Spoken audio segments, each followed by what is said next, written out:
Good morning, everyone, and welcome to our June 2nd Midlothian Business Breakfast. I want to thank you all for being here. We have a nice crowd. It seems as the COVID is passing, our crowd is beginning to return, and that makes us very happy. However, we are recording, so you can watch this later if you find it useful. And I think you will find today's topic very useful. In fact, our speaker did a similar program a little more than a year ago, but we did it downstairs because we were trying to really social distance, and the sound quality was not great. And but we at the chamber found it so useful, and the people who were at the meeting found it so useful. We asked him to come back and do it again, and he said he's gonna make it even better this time. Isn't that right, Jason? So if you missed that one or couldn't hear it when you watched it online, this is your chance. And at the end, be sure and ask him questions. I would tell you that the chamber found it useful because we hired someone using the methods that Jason had talked about, and that turned out to be a really great process. Mary Beth is the result of that, our co-worker Mary Beth. So we are happy. Now, she is now our special events / projects manager. So our major events are things that she has responsibility for, but helping us today with technology. All right, let's get started. Jason Jacobus is the Executive Vice President of Buckley Oil, a 99-year-old chemical distributor headquartered here in Midlothian. Jason oversees all corporate sales, operations, special projects, and hiring functions for the organization's 4 locations. Prior to joining Buckley in 2010, he worked for a consulting and training firm that specialized in sales and selection, development, and retention strategies for some of the world's largest corporations. Jason received his psychology degree from TCU and his MBA from SMU. Jason is an active member of the community and currently serves in leadership roles with the Mile, the Midlothian Development Authority, Mentors Care, and the Methodist Midlothian Medical Center. After being a corporate citizen of Midlothian since 2015, Jason and his wife moved to Midlothian last year with their 3 kids. It's my pleasure to introduce Jason Jacobus. Appreciate it. Well, I'm excited to be here. 1, I love the chamber, and 2, I love this topic. I would tell you, starting off, this is not something that we have had mastered for the entire lifetime of that 99-year-old company. This is something that we've made a shift in and become much more intentional with over the last few years. So I'm going to go through some things. I'm going to tell you some honest stories about mistakes that we've made along the way too, so you'll be in good company. Every conversation I have on this topic, somebody tells me about a good hire they've made and a bad hire they've made. So we're all in good company. Real quick, this is just a bio for you. I don't want to spend a lot of time talking about my life and background, but this is my wife up there with the fish in her hand. And then my 2 boys, my daughter. As I said, I'm active with the Mile up there, and then that's one of our trucks. And I also spend some time on the political side with our association. So if that's enough information for you, great. If not, let's go grab coffee and we can talk about it a little bit more depth. But we do have a busy morning this morning, so I'm going to kind of get started. Real quick. So first thing, Psychology 101, satisfaction and disappointment are directly tied to expectations. So we are going to go through some expectations here. First thing is we're going to go over more tactics than strategy or tactics than theory. This is not going to be big picture theoretical. This is going to be things that you can actually roll out in your business right away. I'm going to tell you real stories. I'm going to be transparent on our wins and losses. We're going to go over, I'm also going to give you a bonus. What happens if you do make a less than stellar hire? What's a process that you can go through to kind of try to move that person further into the organization or out? We're going to go through a Q&A. I'm going to encourage you to take notes. You don't have to, but the smart people will. And this is probably the most important thing, the next 2 things. Everything I tell you, it's not for everyone in every situation, in every organization, in everything. So take what you will. If something out there stands out to you, use it. If you don't like it, don't use it. What I will tell you is I was reading an article this morning about Amazon, and Amazon has a metric that they call the unregrettable attrition rate. meaning the people that they want to move out of the organization. They actually attract people, not the ones that roll out, but the ones that they hope will roll out. So that's one theory. You could also go with the vitality rate that GE used for years, which is kind of the top 20% are their needle movers. Then you have the 70% that keep the organization going. And then what happens to the bottom 10%? They get cut. So GE, it worked for them, but guess who else used it? Enron did. So what I'll tell you is that there are some strategies and tactics that work for some organizations and don't work for others. And then this is probably the most important thing. Lean on the laws and policies of your organization. Okay? So when we start going through how to select the right people and the wrong people, and how do we go through this process, make sure that you lean on your corporate policies and make sure you understand the laws first and foremost. All right, quick poll. This is an interactive deal, by the way. Paper and pen. Is the process of hiring an art or a science? How many of you think it's an art? Okay, not one. Okay, one, maybe half hand. How many of you think it's a science? Okay. Okay, perfect. Is it in order? Is it first, then next? For those of you that said both. I would start with the science, and then I think there's an art to it. So I'd agree with you. I think it's kind of, any golfers in here, by the way? Okay, so for those of you who play golf, there's a science of how you're supposed to hold the club, how you're supposed to stand, and then it becomes an art once you've mastered that. And I feel the same way with hiring. All right, another quick poll. Which interviews should leadership be involved in? If you're in leadership, which one of these applies to you? None. I trust my people to make the right decisions. Some only take part in interviews for critical roles. Some only get involved with the final interviews. All or most, I take part in every interview that I can, or other. How many A would say A? B? C? Okay. D? What about E? Anybody just not raise their hand? Okay. Perfect. I mean, this is also size of organization. I'd be crazy to tell you that a CEO for a Fortune 100 company is going to be involved in every single interview. So I do think there's a size and scope of organization that's going to probably put you in one of these categories. But what I will tell you is that this is the most critical from our perspective. This has been the most critical aspect of our growth over the last few years. And so I try to get involved with as many interviews as I can. All right. Like I said, we're going to go through tactics. So we're going to go through quite a bit of information today. If you want more information from me, come flag me down. The first thing is going to come down to building a team. Now, what I tell you is when we reached out to our team, I reached out to every single manager in our organization and said, who are the best members of your team? I already probably had a good idea with the size of our company, but I told them to send me a list of the best members of their team, and we built a hiring team. This doesn't mean that every single person on the hiring team was involved in every single interview at Buckley, but it created our pool of people we pulled from to be involved in every single interview that we had at Buckley. So whether it be a new salesperson, whether it be a new driver, a controller, we had all departments represented there. But it's built with A players only. Multiple departments, good representation of the organization. What I would also tell you is that every single organization within Buckley has its own different, unique culture and strategy. And for those of you really hustling to take down notes, I will send you this entire slide presentation, so don't feel free like you have to nail down all the bullet points. I see some people stressing out trying to get everything down. But we made the mistake because we didn't have a member of the actual hiring department in there, and their culture was very different. So when we brought them into our organization, they expected the culture to mirror that of the people that interviewed. And when they got into their own individual department, it was very different.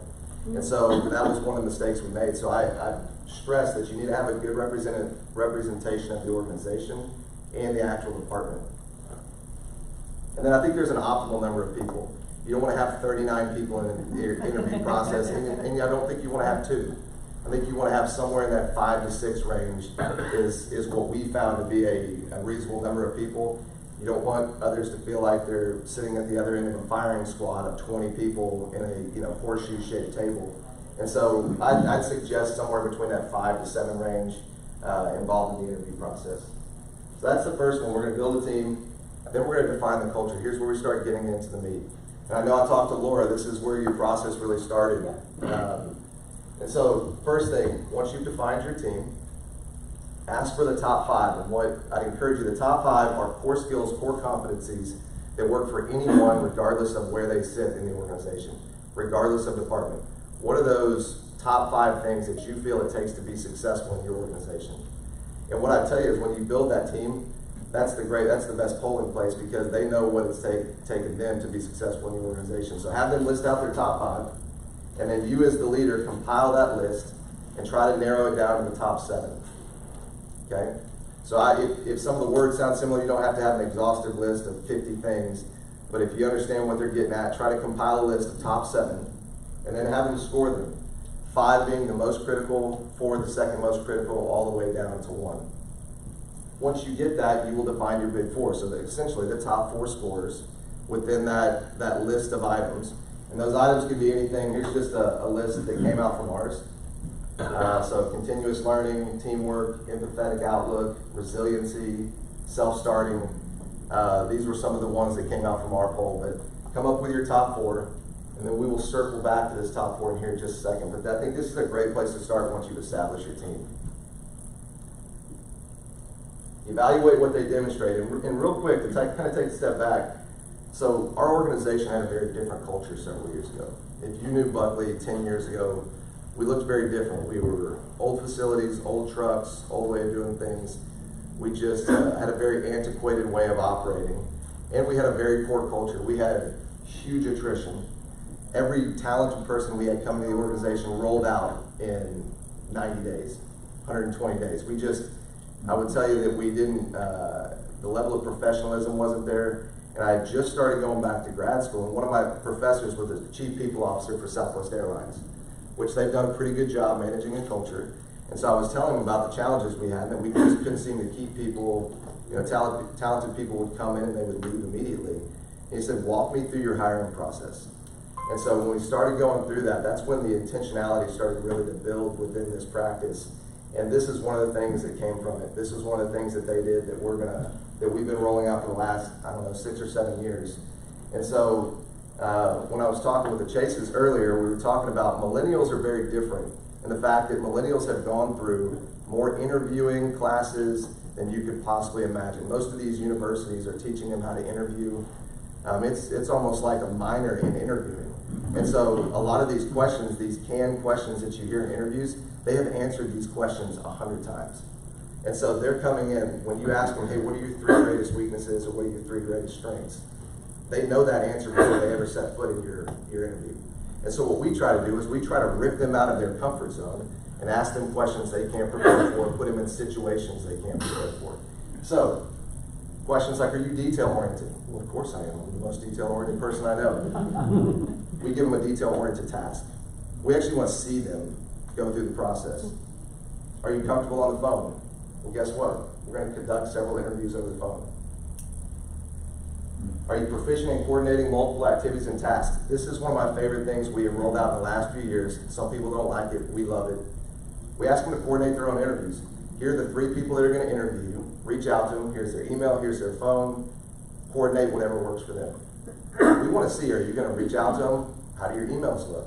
Are you going to email them that day? Are you going to email them 6 days from then? If they tell you that date doesn't work for me, are you going to come back and give them a list of dates? We want to see you in action. And I think this is one of the ways that we've been able to really test how that process works. Are you punctual, which is one of the most important things for me? Have them call you for their interview. Don't call them.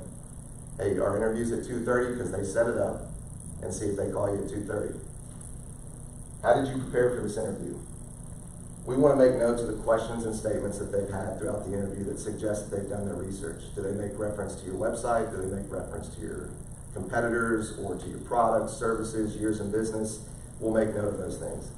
Now, here's one of the parts I'll tell you that I don't particularly like for me. How do you manage stressful situations? I know some of these businesses love to put candidates in stressful situations. I say be careful here. If you choose to, that's fine. But I'll tell you that the people that we're interviewing are people that other people want to interview as well. The people we want, other people want them. And so when they show up to your organization and they're stressed out from the second they walk in to the second they leave, they're courting you too. And so we want them leaving with a good experience. Doesn't mean we're not going to ask them hard questions, but stick them in a stressful situation in which they don't enjoy. That's going to somewhat represent your organization to them. And when they have the opportunity to decide between maybe 2 or 3 different companies to go to work for, we just don't see this as a good use of that time. So we don't try to manufacture stress at Buckley. But if you do, then I would just keep that maybe byproduct in mind. Set the tone. Smile. I think when you walk in, if it feels like it's, life or death, they're not going to be on their game. So we try to smile, and we coach our team before we go in. One of the things that I love to do, and we just kind of did this accidentally and we realized it worked, is that we'll send somebody in about 5 or 10 minutes prior to the interview. So if they're sitting down at our conference room table, we'll just send one of our people in that just happens to get in there early, and they just have small talk with them. Just try to get, the blood flowing, take the edge off, and we realize that if we can get, the more comfortable they are, the more real picture we will have of them throughout the interview process. And so we'll send somebody in 5 or 10 minutes before, just to kind of have a, tell me about yourself, how was the drive, did you find this okay, what's your background, just simple stuff like that. So we see a lot of benefit in this. Spread out. We've got a long conference room table at our facility, and so we coach people, don't just line up on one side of the table where it's us just hammering with questions the whole time.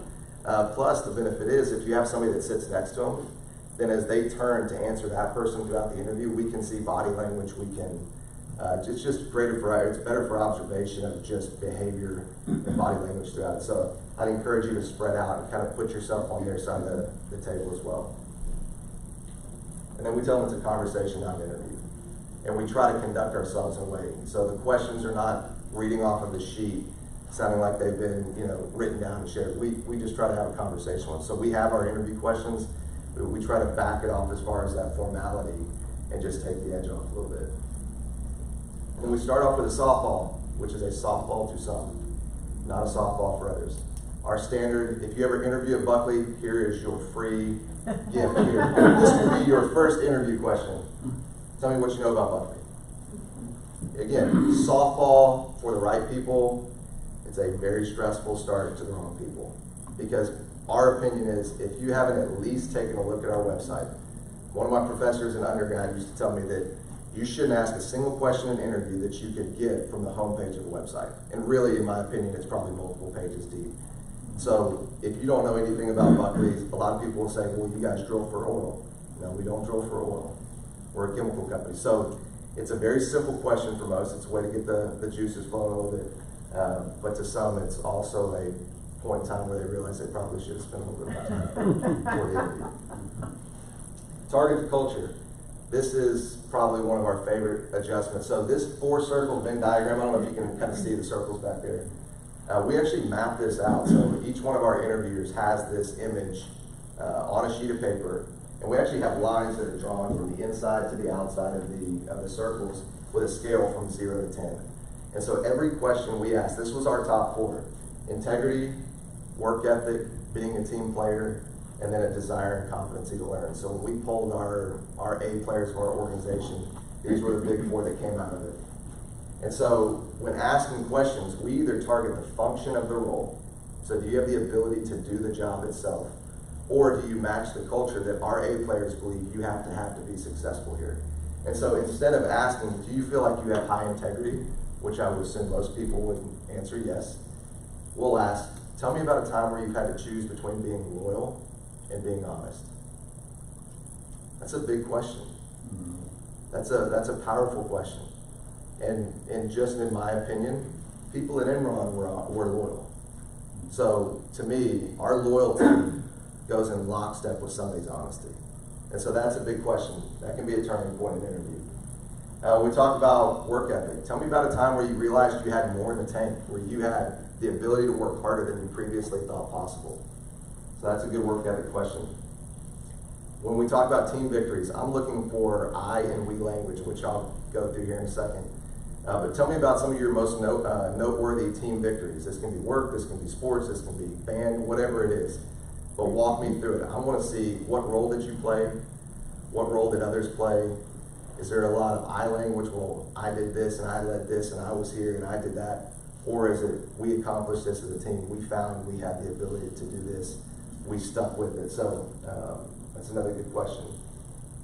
And then desire and competency to learn. What are you trying to get better at?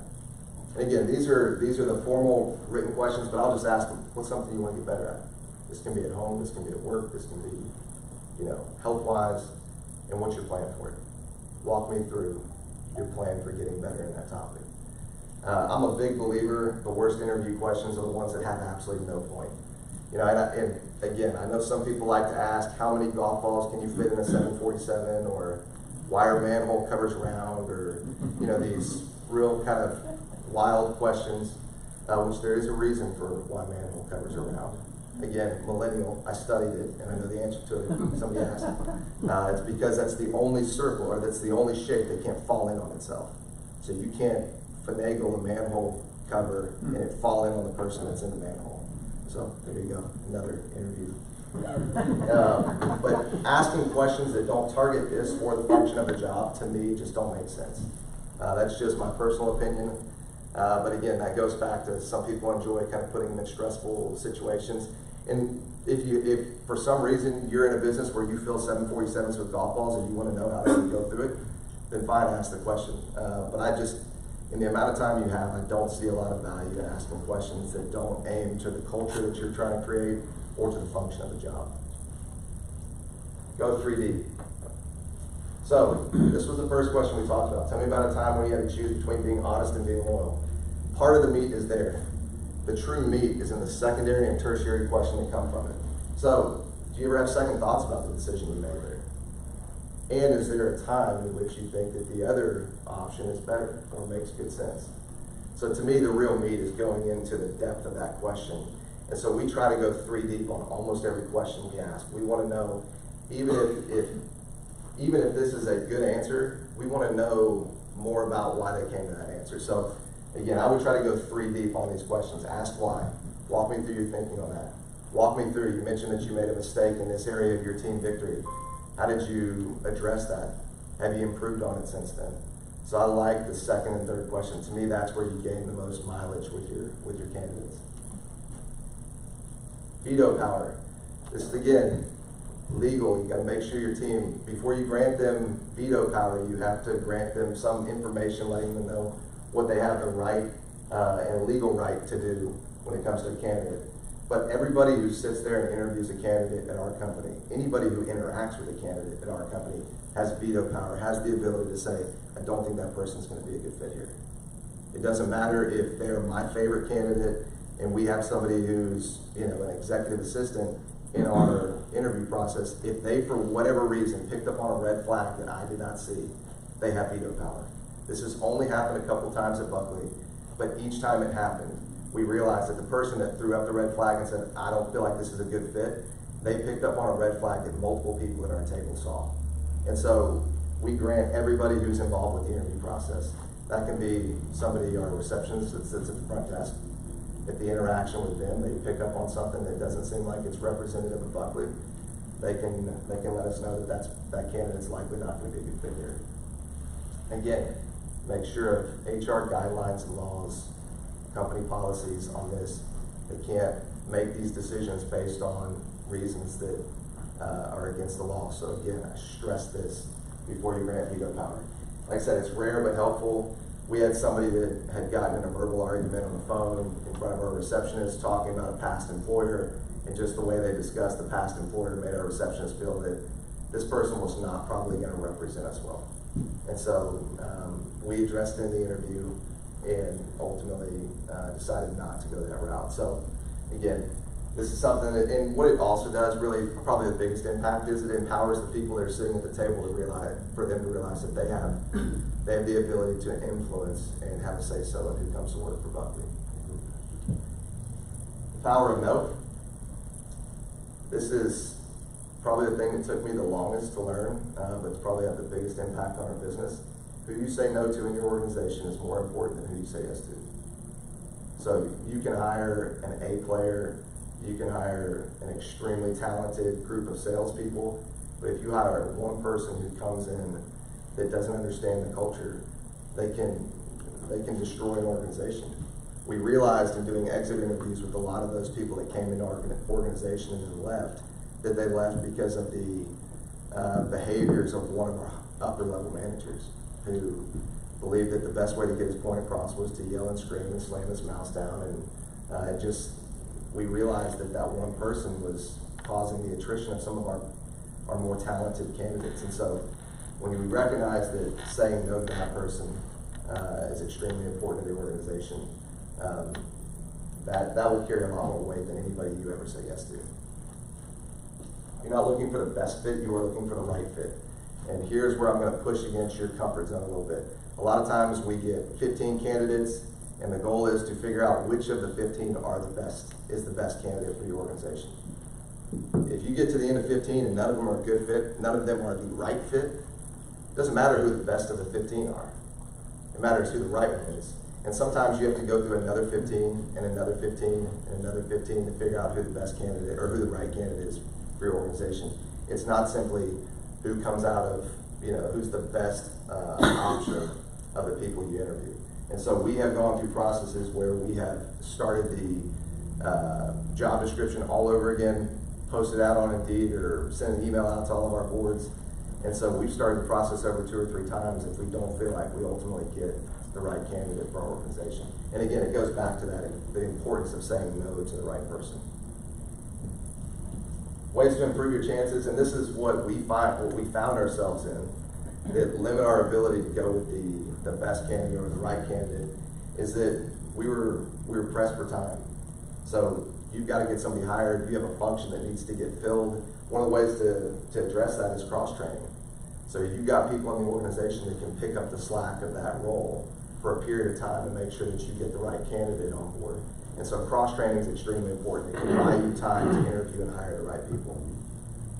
Then the other one, never stop interviewing. This is something I think we do very differently, and I'm curious, once we go through this slide, I want to take a poll and see who practices to some degree of this. Well, we are always interviewing. Doesn't matter if we have a position open, we call them exploratory interviews. If you tell me, hey, I've got somebody who I think would be a great fit for Buckley, then I'll interview them right now. It doesn't matter if we have a slot open.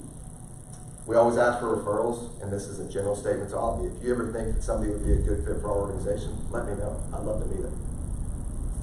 Never turn down an opportunity to meet somebody again. It doesn't matter if I think that they would come to work for Buckley, they'd be a customer, they'd be a good friend.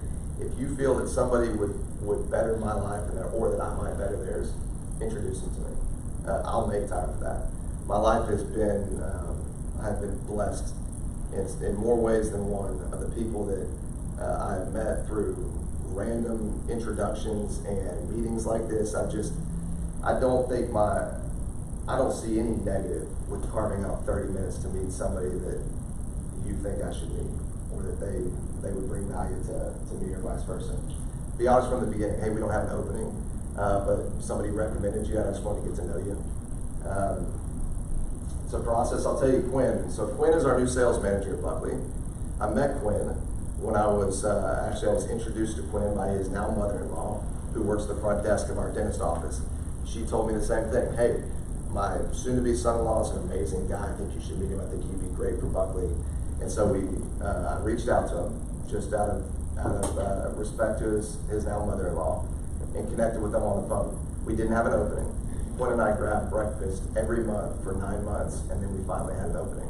We hired him, and now he's our sales manager. So again, just being honest and transparent with the process and saying, hey, we don't have an opening right now, but I'd love to get to know you, or I'd love to keep getting to know you. And so when the opening came up, we didn't interview anybody.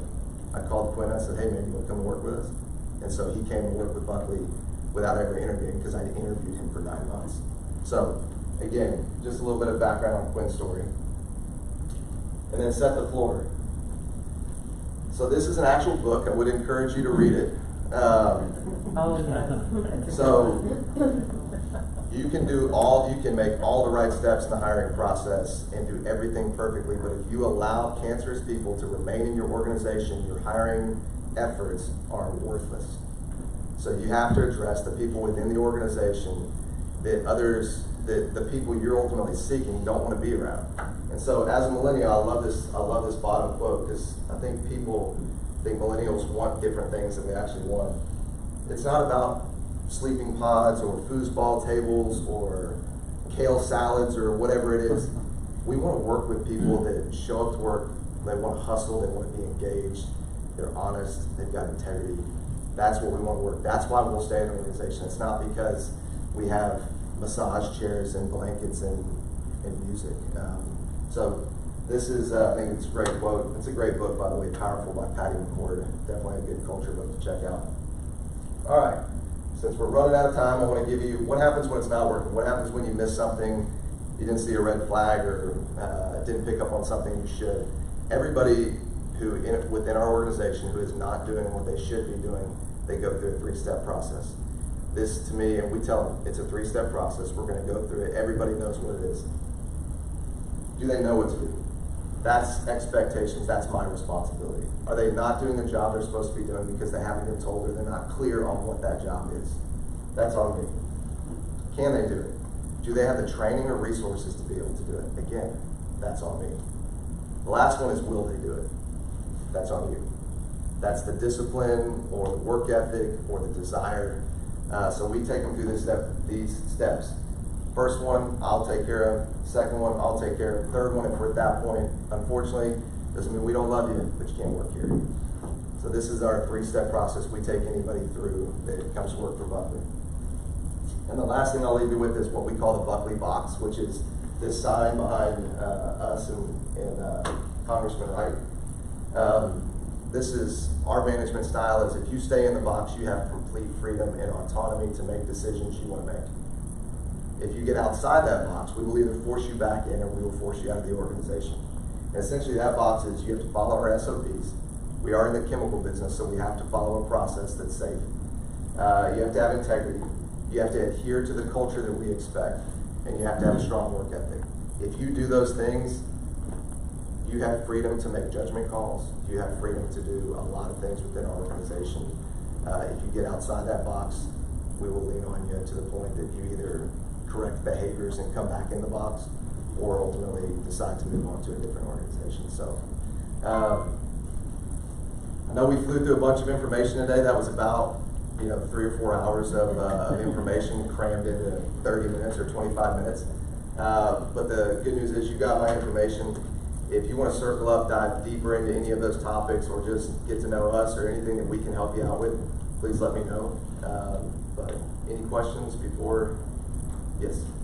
When you put your team together, let's say you have somebody new on your hiring team, what kind of training do they get? So we go through, first off, we go through all of this. We just have them sit in on a couple interviews where they're not active participants, just to kind of see the flow and the feel of everything. So we'll kind of start them in that pipeline. And then we also have, the other thing we didn't go through is we go through an assessment process. We do not make our decisions on an assessment tool, but we use it to drive some of the interview questions. So we'll also use an assessment tool with them. The people that are on the interview team have likely gone through this interview process as well.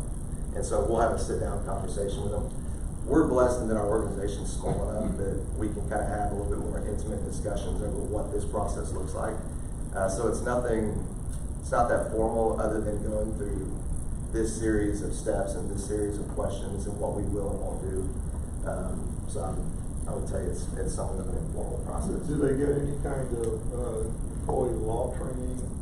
So they go through our questions to ask, what you can't ask. Yeah, they go through our HR program for that. Okay. Our controller who manages our HR department, she sends them through, and then we also have an employment attorney that's got a list of things we can and can't do, and questions we can and can't ask, and things we can and can't draw lines in the sand on with employees. How many employees do you have? We've got about 60. What happened to the executive that was running employees away? He's no longer working here. And what I tell you is that he was my first manager at Buckley. But I think he found himself in a role he was no longer enjoying. And unfortunately, he moved over to another organization, and it's the ultimate Peter principle. Mm-hmm. He rose to a level that he was no longer probably suited for and enjoyed. And so once he moved over to another organization and moved into into a sales role, I think every interaction I've had with him since then has been great. So I think it was more of just found himself in a role he no longer enjoyed. Yes. Do you give feedback to rejected candidates? if they ask. That's a dangerous, to me, that's a dangerous process to go through. Because I very rarely, in the times I've given feedback, I've very rarely given feedback to somebody who truly wanted to hear it.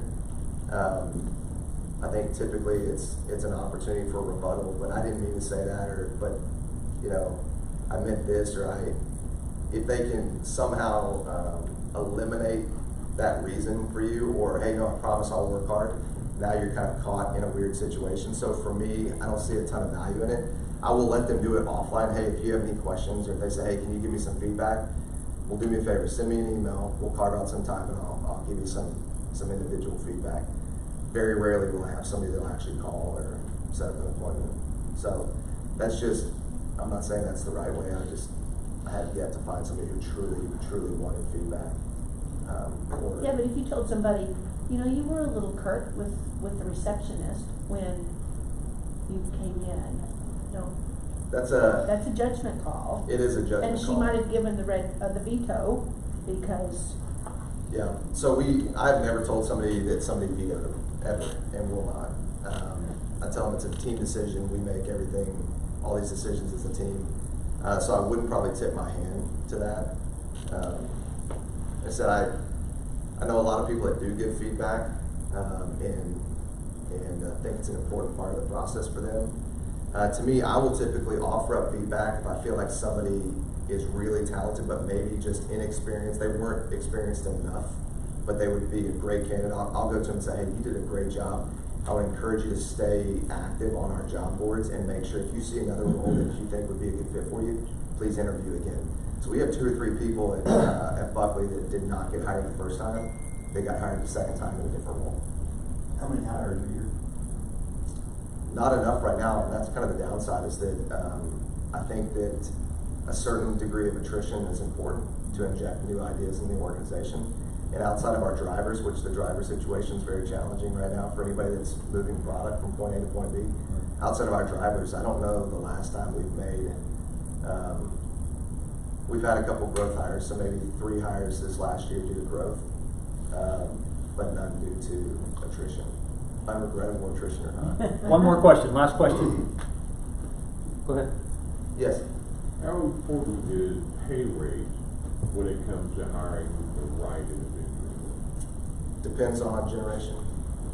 Okay. I would tell you that pay rate seems to carry less weight with millennials. It's other things like flexible work environment.